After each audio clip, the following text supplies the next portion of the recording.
بسم اللہ الرحمن الرحیم۔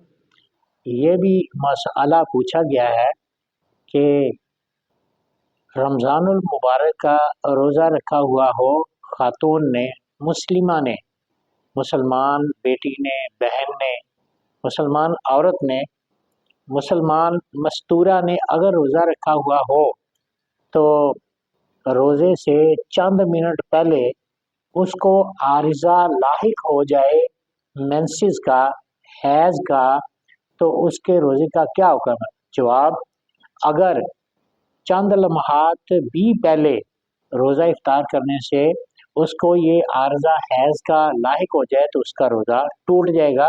اب وہ اس روزے کی قضا کرے۔ تو روزے کی حالت میں جو ہے وہ حیض کا آنا یہ اس کے روزے کو ختم کر دیتا ہے۔ تو یہ نماز کا حکم، نماز عورت کو حیض کی حالت میں ویسے بھی معاف ہے، لیکن اگر رمضان المبارک میں یہ عارضہ جتنے دن لاحق رہا حیض کا تو ان دنوں میں روزہ نہیں رکھا جائے گا، بلکہ اس کی قضا غیر رمضان میں ادا کی جائے گی۔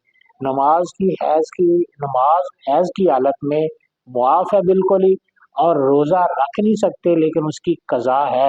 نماز کی قضا نہیں، وہ تو ویسے ہی معاف ہے، لیکن روزہ نہیں جائز، اس حالت میں بعد میں قضا کیا جائے۔